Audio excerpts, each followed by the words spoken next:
South India shopping mall లో blockbuster ఆషాఢం #1 kilo sale.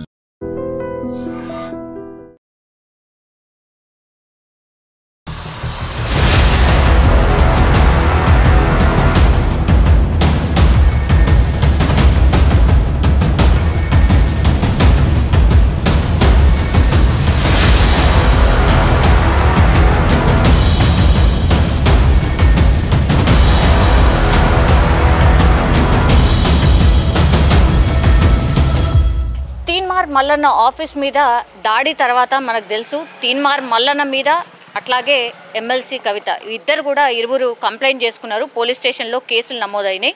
Office మీద దాడి చేసినట్టు జాగృతి కార్యకర్తలు వచ్చి దాడి చేసినట్టుగా ఒక కంప్లైంట్, మొత్తం విధ్వంసం జరిగింది అనేది ఒక కంప్లైంట్ కవిత గారు చేసినటువంటి పరిస్థితి, ఆ జాగృతి తరఫున చేసినటువంటి సిచ్యువేషన్. ఇంకోవైపు ఏమో తీన్మార్ మల్లన్న కూడా మేడిపల్లిలో కంప్లైంట్ చేసిర్రు, నన్ను చంపే ప్రయత్నం చేసిర్రు, బీసీ నాయకులను ఎదగనియ్యారా, లేక ఎవరో ఎమ్మెల్సీ అయితే అతన్ని చంపే కుట్ర జరుగుతోంది అంటూ ఆయన కంప్లైంట్ చేసినటువంటి పరిస్థితి. ప్రస్తుతం మనం ఉంది ఎమ్మెల్సీ కవిత ఇంటి ముంగట. యాక్చువల్లీ ఈ రోడ్ అంతా కూడా మనం చూడొచ్చు, ఈ రోడ్లో ఎవరు వస్తున్నారు వెళ్తున్నారు అనేది కూడా పూర్తిగా పోలీసుల నిగరాణిలో ఉంది. మనం చూడొచ్చు కూతవేటు దూరంలో మనకు అటువైపు బ్యారికేడ్ కనిపిస్తున్నాయి, as well as police officials కూడా కనిపిస్తున్నారు. అంటే ఒక్కసారి నిన్న తీన్మార్ మల్లన్న ఆఫీస్ మీద దాడి జరిగిన తర్వాత అగైన్ వాళ్ళు తీన్మార్ మల్లన్నకు సంబంధించిన వాళ్ళు ఇక్కడికి వచ్చి దాడి చేసే అవకాశం ఉంది అన్న ఇన్ఫర్మేషన్ ఉన్న నేపథ్యంలో ఇప్పుడు పోలీస్ పహారాలో ఇప్పుడు కవిత గారి ఇల్లు కావచ్చు, ఆ తర్వాత జాగృతి కార్యాలయం, కవిత గారి జాగృతి కార్యాలయం ఇది పక్కపక్కనే ఇల్లు యాజ్ వెల్ యాజ్ కార్యాలయం పక్కపక్కనే ఉన్నాయి కాబట్టి ఇక్కడ బందోబస్తుని ఏర్పాటు చేశారు. అటువైపు వెళ్ళే రోడ్ యాజ్ వెల్ యాజ్ ఇటువైపు వెళ్ళే రోడ్ రెండు వైపులా కూడా పోలీసుల నిగరాని ప్రస్తుతం అయితే కనిపిస్తోంది. మనతో పాటు జాగృతికి సంబంధించిన వాళ్ళు ఉన్నారు, ఒక్కసారి మాట్లాడే ప్రయత్నం చేద్దాం. మీరు జాగృతిలో ఏంటి సార్? నా పేరు సంపత్ గౌడ్, నేను తెలంగాణ జాగృతి యువజన విభాగం అధ్యక్షుడిని. ఏమైంది అసలు? మీరేనా దాడి చేసింది? మీరేనా? అది మీరు దాడి అనొద్దండి, ఎందుకంటే దాడి కాదు. మేము నిరసన తెలియజేయడానికి తీన్మార్ మల్లన్న గారి ఆఫీస్ వద్దకు వెళ్ళి నిరసన తెలపడానికి వెళ్తే అక్కడ ఆయన్నే దాడి చేసి గన్మెన్లతోటి మా జాగృతి కార్యకర్తలు, బీసీ బిడ్డలు, నాయకులపై కాల్పులు జరిపించడం జరిగింది. అది దాడి అనరు, నిరసనకు వెళ్తే ఆయనే దాడి. అంత విధ్వంసం జరిగింది, అసలు ఏమైంది? ఫస్ట్ ఎందుకు అంత అంటే గాల్లో కాల్పులు జరపాల్సిన సిచ్యువేషన్ ఎందుకు వచ్చింది? మీరు మా నాయకులు పోతే మీరు ఏంద్రాబాయ్ మా ఆఫీస్కు నిరసన తెలపడానికి వస్తారా అని వార్నింగ్ ఇచ్చి అక్కడ గొడవ జరిగి ఆయన గన్మెన్లతోటి వీళ్ళందరినీ షూట్ చేయమని చెప్పి 5 రౌండ్లు కాల్పులు జరిపించి అక్కడ రచ్చ చేయడం జరిగింది తీన్మార్ మల్లన్న గారు. ఎంతమంది పోయినరు? అంటే ప్లాన్ ప్రకారమే పోయినరా మీరు? అది ప్లాన్ కాదండి, అది అక్కడ ఒక నిరసన తెలియజేయడానికి మామూలుగా సభ్య సమాజంలో మన ఒక వ్యక్తిని అవమానపరిచినప్పుడు నిరసన తెలిపే హక్కు ఉంటుంది. కాబట్టి నిరసనకు పోతే ఆయన దాడి చేసి ఇవాళ మా మీదే ఉల్టా పల్టా మాట్లాడడం జరుగుతుంది. ఎవరు వాళ్ళకు కొట్టిర్రు? ఆ అద్దాలు కానీ ఆ ఆఫీస్ని కానీ ఎవరు వాళ్ళకు కొట్టిర్రు? ఆయనకి ఆయన అయితే వాళ్ళకు కొట్టుకోరు. అక్కడ ఆయన గన్మెన్లు బుల్లెట్లతో కాలిస్తే అద్దాలు పగిలి ఆ అద్దాలు అనేది మా జాగృతి నాయకులకు చేతులపైన కాళ్ళపైన కుచ్చుకొని రక్తాలు కారడం జరిగింది. పైగా అందరు అక్కడ గొడవ జరిగింది దానివల్లనే. అంటే నిరసన అంటే మీరు అసలు ఏం నిరసన చెప్దామని పోయినరు? ఎవరితోనన్నా మాట్లాడడానికి పోయినరా, లేకపోతే ఆఫీస్ బయట నిరసన ఏంటి? ప్లాన్ ఏంటి? అక్కడ నిరసన ఏంటంటే మా జాగృతి నాయకురాలైనటువంటి కవితక్క గారు ఇవాళ బీసీల కోసం అన్ని జిల్లాల్లో బీసీ రౌండ్ సమావేశాలు పెట్టడం జరిగింది. ఇలా బీసీల కొరకు పోరాటం చేస్తున్నటువంటి నాయకురాలు కవితక్క గారు. ఎందుకంటే ఇవాళ బీసీ ఉద్యమాన్ని గల్లీ నుంచి ఢిల్లీ స్థాయి వరకు ఎవరు తీసుకెళ్ళారు అంటే ఏ జిల్లాలో అడిగినా ఏ గ్రామంలో అడిగినా కవితక్క గారు అని చెప్పచ్చు. ఎందుకంటే ఆయన ఏమంటాడంటే మీరేమన్నా బీసీ బిడ్డనా అని అంటాడు. అంటే బీసీల కోసం బీసీ బిడ్డనే పోరాటం చేయన్నా, బీసీల కోసం ఎవరైనా పోరాటం చేయొచ్చు. ఆనాడు స్వాతంత్ర ఉద్యమంలో కూడా అట్లనే అనుకుర్రా, ఒక కులం కొరకే పోరాడిర్రా. మొన్న తెలంగాణ ఉద్యమంలో కూడా వాళ్ళు ఒక కులం వాళ్ళే పోరాడినరా, అలా జరగలేదు కదా. ఇప్పుడు బీసీలకు అన్యాయం జరిగినప్పుడు కావచ్చు, ఎస్సీలకు జరిగినప్పుడు కావచ్చు, ఎస్టీలకు జరిగినప్పుడు కావచ్చు, మైనార్టీలకు జరిగినప్పుడు కావచ్చు, అగ్రవర్ణ పేదలకు జరిగినప్పుడు కావచ్చు, ఆ వర్గం కోసం పోరాడే నాయకులు ఉంటారు. అందులో భాగంగానే ఇవాళ 42% కొరకు కవితక్క గారు పోరాటం చేస్తున్నారు. ఆ దిశగానే అక్కగారి పోరాటం వల్లే ఇలా క్యాబినెట్ బీసీ 42% కొరకు ఆమోదం పొందడం కూడా జరిగింది. ఇప్పుడు తీన్మార్ మల్లన్న డైరెక్ట్ కామెంట్ చేశారు. సరే ఆయన ఏం మాట్లాడినరో దాని మీద ఎట్లా కేసులు అవి ఇవి అయినాయి, కానీ ఆ కోపంతోనే మీరు వెళ్ళినరా? ఒకటి అసలు బీసీ బిడ్డనే కాదు కదా కవిత, అట్లెట్లా చేస్తారు అని అంటున్నాడు. ఇప్పుడు బీసీ బిడ్డ కాదని మీరు అంటున్నారు. మొన్న ఎస్సీ వర్గీకరణ కోసం మోదీ గారు కూడా ఎస్సీ వర్గీకరణ గురించి మాట్లాడడం జరిగింది. ఇవాళ మనం కూడా అట్లనే అంటామా?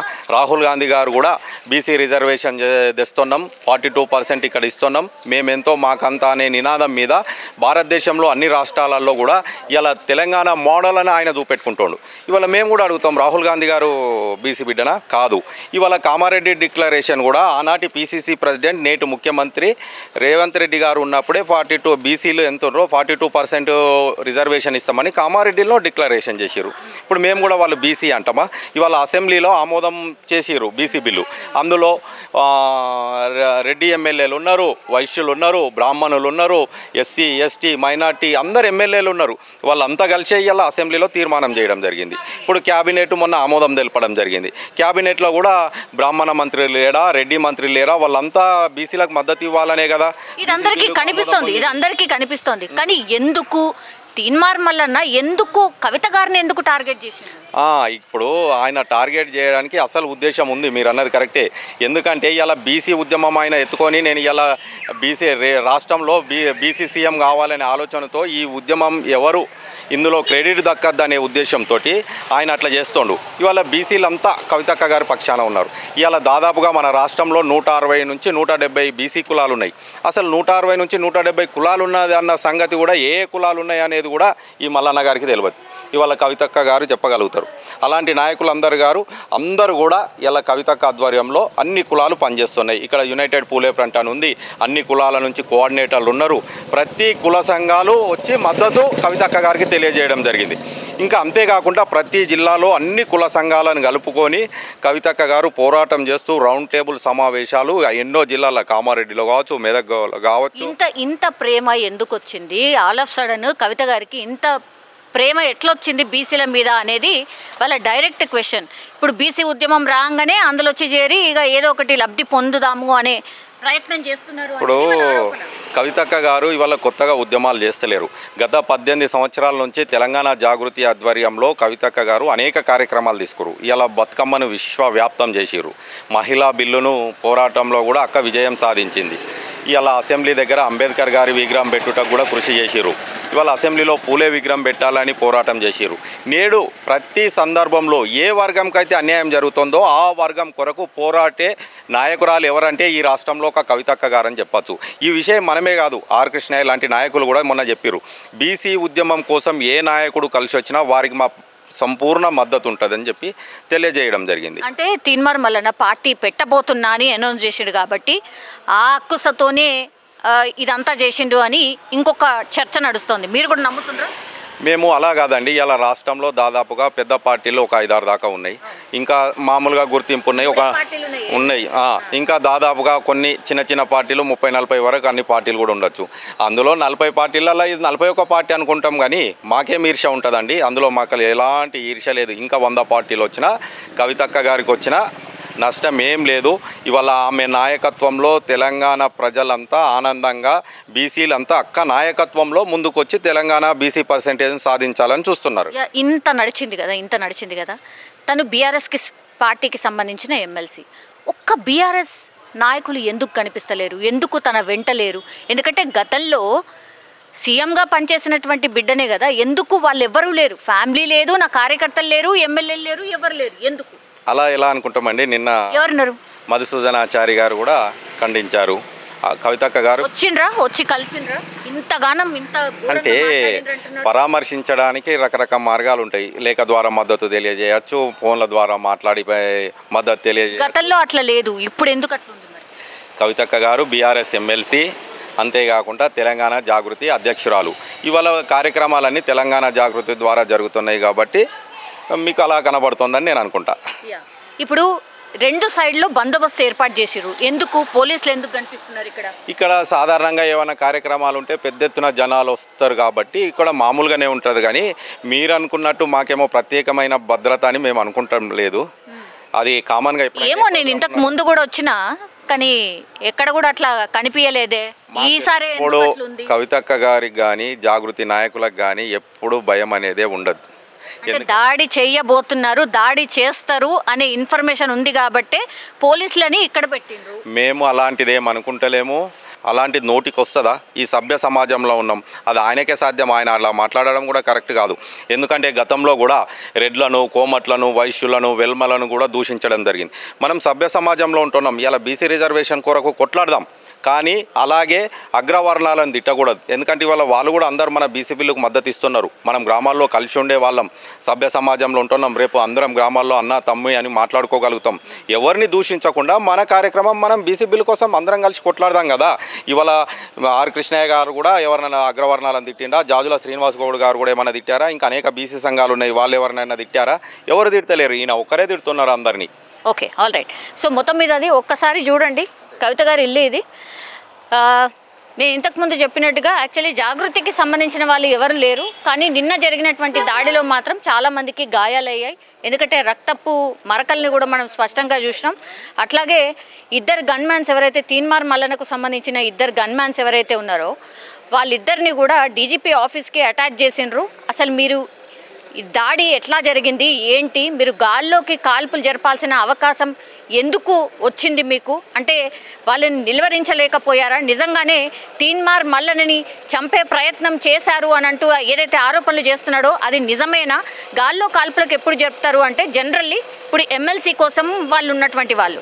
సో ఎప్పుడైతే నిజంగా ఎమ్మెల్సీ మీద దూసుకొచ్చో లేకపోతే తీన్మార్ మల్లన్న మీద దూసుకొచ్చి దాడి చేసే ప్రయత్నం చేసినప్పుడు మాత్రమే ఆత్మరక్షణ కోసం అంటూ గన్మ్యాన్స్ ఉంటారు. సో వాళ్ళని అనవసరంగా అక్కడ అసలు తీన్మార్ మల్లన్ననే లేడు, అక్కడ కనిపిస్తలేడు.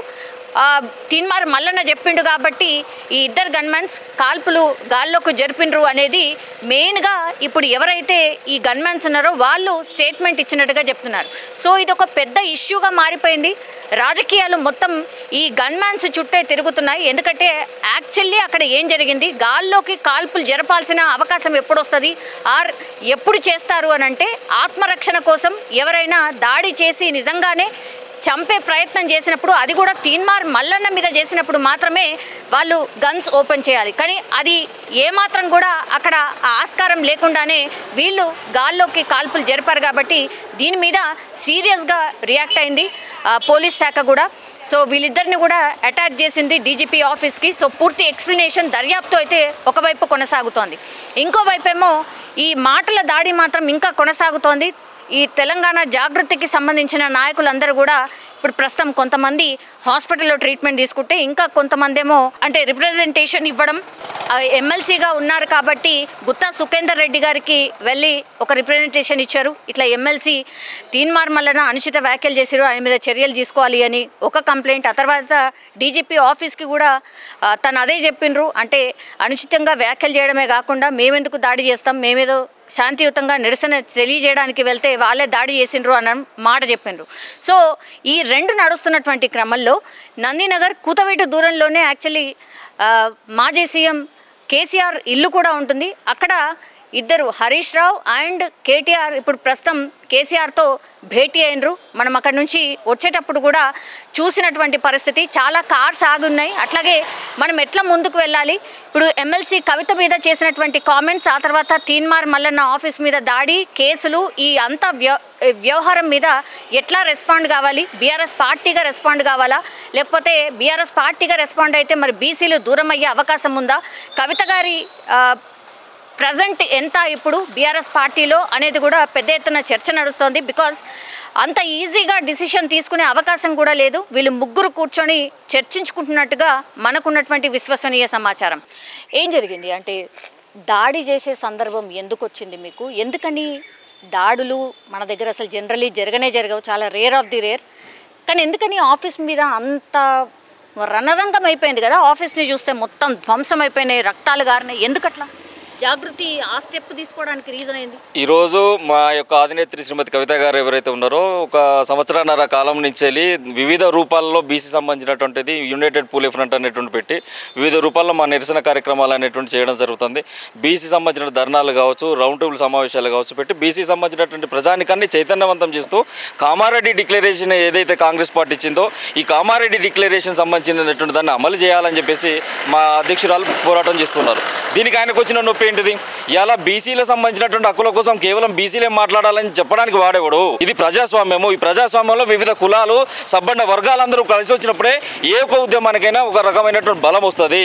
అదేవిధంగా మేమేమంటున్నాం, ఒక రాజకీయపరమైనటువంటి అంశాలతో ముడిపడినటువంటి వాళ్ళు, సుదీర్ఘమైనటువంటి దీర్ఘదృష్టి ఉన్నటువంటి వాళ్ళు, ఈ తెలంగాణ సమాజానికి భవిష్యత్తు దిక్సూచిగా ఉండేటువంటి నాయకురాలు శ్రీమతి కవిత గారు కాబట్టి అనేక అంశాల మీద ఇలా డైరెక్ట్ అడుగుతున్నారు. బీసీనా?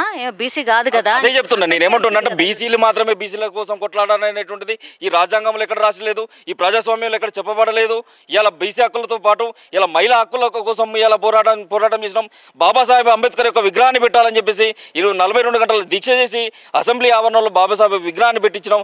ఇలా అనేక పోరాటాలు చేసినటువంటి చరిత్ర శ్రీమతి కవిత గారిది. ఇవి బీఆర్ఎస్ లో ఉన్నప్పుడు కవిత గారికి గుర్తు రాలేదా అని కూడా అడుగుతున్నారు. 100% గుర్తున్నారండి. అధికారంలో ఉన్నప్పుడు కొంత నిరసన తెలియజేసేటువంటి అవకాశం ఉండదు, మాట్లాడేటువంటి అవకాశం ఉండదు. ప్రతిపక్షంలో ఉన్నప్పుడు ప్రజా సమస్యలు అనేటువంటి ఎక్కువ పెడతాం. దాన్ని సహించలేక దాన్ని ఏదో పోటీగా తీసుకోవడమో లేకుంటే ఏదో రకమైనటువంటి దాన్ని తీసుకొని చాలా పరుష పదాలతో కవిత గారి పైన ఏదైతే మాట్లాడిందో దానికి తీవ్రంగా జాగృతి కార్యకర్తలు ఎవరైతే ఉన్నారో మాకు కేవలం పొలిటికల్ బాండింగే ఉండదు. శ్రీమతి కవిత గారితో మాకు ఒక ఎఫెక్షన్ ఉంటుంది అక్కయ్య అంటే. కాబట్టి మేము సొంత అక్కలాగా మా సోదరిమణిలాగా మేము ప్రతి సంవత్సరం ఒక రాఖీ కడుతుంది. మాకు ఇంత ఎఫెక్షన్ బాండింగ్ ఉన్నటువంటి మా అక్కగారి మీద ఎవడైనా ఇట్లాంటి పరుష పదాలతో ఉంటే మేము తెలంగాణ ఉద్యమం నుంచి వచ్చిన వాళ్ళం, ఉస్మానియా కాకతీయ యూనివర్సిటీ విద్యార్థి బిడ్డలం, ఉగ్గుపాలు తగిన బిడ్డలం. మా యొక్క పౌరుషం అనేటువంటిది మల్లన్నకు రుచి చూపాలని చెప్పేసి ప్రజాస్వామ్యబద్ధంగా గాంధీ మార్గంలో మేము నిరసన తెలియజేయడానికి పోతే తనకు సంబంధించినటువంటి గన్మెన్లతో వీళ్ళని గాలవండరాయిగా వేసేయండిరా వీళ్ళని అనేటువంటిది విధంగా పురమాయించినటువంటి వ్యక్తి ఇలా మల్లన్న. ఇట్లా అసంఘటితమైనటువంటి కార్యకలాపాలు చేసేటువంటి వ్యక్తి చట్టసభలో ఉండడం కూడా ఇవాళ తెలంగాణ జాగృతి పక్షాన్ని మేము ఖండిస్తున్నాం. చివరకు ఈ రోజు కూడా ఈ క్షణం కూడా ఏదైతే తెలుగు అకాడమీ ప్రచురించినటువంటి ఏదైతే సామెతలకు సంబంధించినటువంటి పుస్తకం ఉందో ఆ పుస్తకాన్ని తన స్క్రీన్ పైన తీసుకొచ్చి ఇది నీ అయ్యే రాసిండి ఈ పుస్తకం, నీ అయ్యే దీనికి ముందు మాటలు చెప్పిల్లంటే అరే పిచ్చోను ఆ తలకాయ ఉందా, తలకాయ మెదడు ఉందారా నీకేమన్నా? సహజంగా ముఖ్యమంత్రి ఎవరైతే ఉంటారో తెలుగు అకాడమీకి సంబంధించిన పుస్తకాలలో ముందు మాట ముఖ్యమంత్రి మాట ఖచ్చితంగా ఉంటుంది. ఇది తెలుసుకోకుండా పిచ్చి పిచ్చి మాటలు పిచ్చి పిచ్చి ప్రేలాపనలు గనక పేలితే మళ్ళీ పేలుతున్నాడు. తన నోరుకు అదుపు అనేటువంటిది అది మూసి నోరు కంటే అద్మానంగా తయారైంది.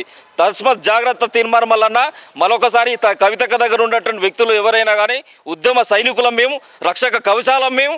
మళ్ళా గుర్తుపెట్టుకో, నీ పైన మరొకసారి కూడా దాడి చేయడానికి వెనుకంజ ఆడం మేము. ఫ్యామిలీయే తన వెంట లేదు, అసలు మీరెందుకు అంతగానం ఉలిక్కి పడుతున్నారు అనేది మీ మీద కూడా కామెంట్ చేయండి. సర్టిఫైడ్ చేస్తానికి అన్నమాట. సర్టిఫైడ్ చేస్తానికి వాడు మీ ఫ్యామిలీ మెంబర్ కాదు, మా కార్యకర్త కాదు, ఇక్కడ దగ్గర ఉండే చూసినటువంటి వ్యక్తి కాదు కదా. ఫ్యామిలీ దగ్గర లేదని ఎట్లా చెప్పగలుగుతున్నాడు? ఏ మూలాలు చూసిండు, ఎక్కడ చూసిండు? కాబట్టి ఏదైనా కానీ సత్యదూరమైనటువంటి ఆరోపణలు చేయడంలో మల్లన్న అనేటువంటి వాడు చాలా అయినటువంటి వ్యక్తి. ఇలా అనేక రకాలైనటువంటి బ్లాక్మెయిల్ చేస్తున్నాడు, వ్యాపారులను బ్లాక్మెయిల్ చేస్తున్నాడు, బిజినెస్ మ్యాన్లను అందరినీ బ్లాక్మెయిల్ చేస్తున్నారు. చివరకు పాలు అమ్ముకునేటువంటి వాళ్ళను, డైరీ సంబంధించిన వ్యాపారులను కూడా ఇలా బ్లాక్మెయిల్ చేస్తున్నాడు. నయీము సంబంధించిన పేరును మాకు ఆపాదించే పేరు చేస్తున్నారు. అదే క్యూ న్యూస్ డెన్లో భూదందాలు చేస్తూ భూ సెటిల్మెంట్ చేస్తున్నటువంటి వ్యక్తి ఎవడు? ఇలా నువ్వు కదా. దీనికి సమాధానం చెప్పాడు. ఎవరు ఈ నయీంకి సంబంధించి, ఎందుకు మీ నయీంకి సంబంధించి ఎవరైతే అనుచరుడు ఉంటాడో మీ దగ్గర తిరుగుతున్నాడు? భువనగిరి ప్రాంతంలో మాకు బ్రహ్మాండమైనటువంటి కమిటీలు ఉన్నాయి. ఆ ఏరియా నుంచి వచ్చినటువంటి మా కార్యకర్తను పట్టుకొని నీకు నయీంతో సంబంధాలు ఉన్నాయని మాట్లాడితే, నయీం డెన్ లాగా నీ క్యూనిస్ ఆఫీస్ ఉంది కదా, నయీం డెన్ లాగా నువ్వు అక్కడ సెటిల్మెంట్లు చేస్తున్నావు కదా, భూదందాలు చేస్తున్నావు కదా, అక్రమంగా భూములు ఆక్రమించుకుంటున్నావు కదా. గతంలో చాలా టైమ్స్ ఇవి ఆరోపణలు చేసిర్రండి, ఇక్కడ నిరూపితంగా. నేనేమంటున్నా, ఛాయ పైసలకు డబ్బులు అడుక్కున్నటువంటి నీవు తెలంగాణ ఉద్యమంలో నీ యొక్క కాంట్రిబ్యూషన్ ఎక్కడా? తెలంగాణ ఉద్యమంలో నీ కాంట్రిబ్యూషన్ ఉన్నట్లయితే ఒక దగ్గర చూపెట్టు. ఇలా మల్లన్న అనేటువంటి ఒక వేషం కట్టుకొని అక్కడ ఉన్నటువంటి V6 సంబంధించినటువంటి వివేకును కూడా మోసం చేసి బయటకు వచ్చినావు. ఆ ట్యాగ్ ల్యాండ్తోని నువ్వు బాహ్య ప్రపంచంలోకి వచ్చినావు. ఇలా చిట్టీల పెడుతోని ఏదైతే చిలకలు కూడా దగ్గర అక్కడ నివాసం ఉంటే అక్కడ ₹1 ఎగ్గొట్టి బోడుపల్లకు మగం మార్చినావు. నీ నిత్య చరిత్ర ఎవరిని తెలియదు. ఈరోజు నీ నిత్య చరిత్ర బయట పెట్టాలంటే ఒక పుస్తకం రాసేటువంటి పరిస్థితి ఉంటుంది. అట్లాంటి దౌర్భాగ్యమైనటువంటి వ్యక్తి ఈ తెలంగాణ గడ్డ మీద పుట్టడం నిజంగా శోచనీయం. వెంటనే ఇట్లాంటి దుర్మార్గుడిని శిక్షించి ప్రశ్నించే విధంగా మహిళల పైన గౌరవంగా మాట్లాడుతున్నటువంటి మల్లన్న పైన తక్షణమే మహిళా కమిషన్ కూడా ఇవాళ ఫిర్యాదు చేయడం జరిగింది. మహిళా కమిషన్ కూడా సత్వరమే దీనిపైన నిర్ణయం తీసుకొని తనను మంత్రి ఏదైతే ఎమ్మెల్సీ నుంచి వెళ్ళి బర్తరఫ్ చేసి చట్టసభల నుంచి బర్తరఫ్ చేయాలని చెప్పేసి తెలంగాణ జాగృతి పక్షాన్ని మేము కోరుతున్నాం. ఎంతమందికి గాయాలైనాయండి? దరిదాపుగా మాకు సంబంధించిన అక్కడ ఉన్నటువంటి ఈ రక్తం సాక్షిగా చెప్తున్నా అని చెప్పేసి ప్రేరేపణ పెడతారు. ఆ రక్తం ఎవరిదిరా? ఆ రక్తం మా తెలంగాణ జాగృతి బిడ్డలది, మా తెలంగాణ జాగృతి కార్యకర్తల రక్తము. ఆ బుల్లెట్ ఏదైతే వాళ్ళు ఫైట్ చేసిలో ఆ స్పాట్ దాంట్లో ఉన్నటువంటి ఆ గ్యాప్ తక్కువ ఉండడంతో అవి రివర్స్ పెడల్స్ మా సంబంధించిన కార్యకర్తలు కూడా తాకినటువంటి విధంగా ఆ అద్దాలన్నీ కూడా పలిగి ఎవరో తీన్మార్ మల్లన్న దగ్గరికి వాళ్ళ కష్టాలు చెప్పుకోవడానికి వచ్చిన వాళ్ళ మీద దాడి చేసిండ్రు అనేది ఎవరు లేరండి. అక్కడ కష్టాలు చెప్పుకోవడానికి వచ్చినటువంటి వాళ్ళు ఎవరు లేరు. అక్కడ ఎవరు కూడా బయట ఉన్నటువంటి సివిలియన్స్ ఎవరు కూడా అక్కడ ఎవరు లేరు. కేవలం తెలంగాణ జాగృతి కార్యకర్తలు, దాంతోపాటు ఒక 15 మంది అనుచరులను ముందుగానే దాంట్లో లోడ్ చేసుకుని పెట్టుకొని ఉన్నాడు. వాళ్ళు పగడబందిగానే మా రివర్స్గా దాడి చేసే ప్రయత్నం చేసి మా పైన ముఖ్యంగా ఇన్ఫర్మేషన్ ఇచ్చిండ్రా మీరు? నిరసన మీ ఇన్ఫర్మేషన్స్ ఏమో అది ఎట్లా తీసుకున్నాడో మీరైతే చంపడానికే పోయినరు అనేది. చంపడానికి చేస్తే వాడు ఫైరింగ్ చేసింది ఎవరండి? మేము బాజాప్తా ప్రజాస్వామ్యబద్ధంగా నిరసన తెలియజేయడానికి పోయినాం. చివరకు మీకు చెప్తాం, మీరు మహిళ కాబట్టి నేను చెప్పొద్దు అనుకున్నాము. చివరకు మా మహిళా సంబంధించిన నాయకురాలు ఎవరైతే ఉన్నారో వాళ్ళ చెస్ట్ల పైన కూడా చేయి వేసి తోసేసినప్పుడు మా సంబంధించినటువంటి మహిళా కార్యకర్తలు చేసుకున్నారు తప్పితే మేము ముందుగా తొందరపడి పోయింది అయితే లేదు. పూర్తి స్థాయిలో ఇక్కడ కవిత గారి ఇంటి దగ్గర ఉన్నటువంటి సిచ్యువేషన్ ఇది. చాలా మంది వచ్చి వెళ్ళి కలిసి వెళ్తున్నారు. ఇవాళ ఏం హ్యాపెనింగ్ లేదు జాగృతి తరఫున. కానీ నిన్న జరిగినటువంటి దాడి, ఆ తర్వాత జరిగినటువంటి పరిణామాల మీద పూర్తి స్థాయిలో రివ్యూస్, అట్లాగే చాలామంది నాయకులు కలిసి వెళ్తున్న సిచ్యువేషన్ అయితే కనిపిస్తోంది. ప్రజెంట్ కవిత గారి ఇంటి దగ్గర ఉన్నటువంటి సిచ్యువేషన్ అయితే ఇది. నిజంగా ప్రస్తుతం ఉన్నటువంటి సమాజం దేనికి ప్రయారిటీ ఇస్తుంది? ఆర్థిక సంబంధాల చుట్టూ మాత్రమే తిరుగుతుంది. మళ్ళీ ఎన్నికలంగానే చాలా విరక్తి కలుగుతాను. మంచి అనిపిస్తుంది కదా, లేడీస్ కూడా ఛాలెంజింగ్ జాబ్స్ చేసినప్పుడు చాలా బాగుంటది. ట్రాఫిక్ అసిస్టెంట్స్ గా నియమించిన ట్రాన్స్జెండర్స్ అందరితో సాల్యూట్ చేయించుకుంటున్నారు. ఫుడ్ డెలివరీ ఇవ్వటానికి వెళ్ళినటువంటి డెలివరీ బాయ్ అనిల్ పై కళ్ళ ముందు